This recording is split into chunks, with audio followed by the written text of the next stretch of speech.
Welcome to the first FundApps Academy focused on the European short selling regulation.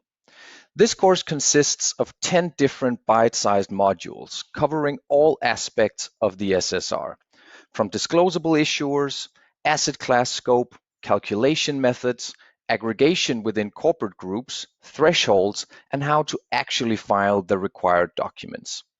Throughout the course, you'll encounter test questions to prepare you for the final exam at the end of the course. Now, the SSR is a very broad regime that houses disclosure requirements for both equity-based holdings, but also for holdings in sovereign debt. The standard thresholds in the widely known equity regime is as low as 0.2% short exposure. But currently, they are lower to 0.1% short due to the market turmoil caused by the COVID-19 pandemic.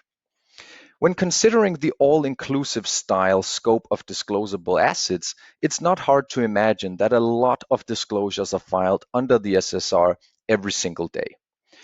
The disclosable scope of assets ranges from normal equities to convertible instruments to derivatives of different shapes and sizes, and all the way to exposure held via index or basket-based products. In this course, we'll go into detail about each of these disclosable assets and discuss in depth how to calculate the disclosable exposure. Another very important aspect that will be covered is aggregation within corporate groups. This topic also includes how to net long and short positions correctly.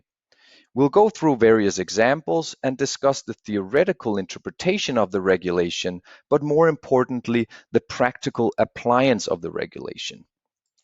So if you're new to the SSR or want to brush up on previously acquired knowledge or simply seek to get a deeper understanding of what is required in terms of disclosure obligations under the SSR, this course will be able to assist you in fulfilling those goals.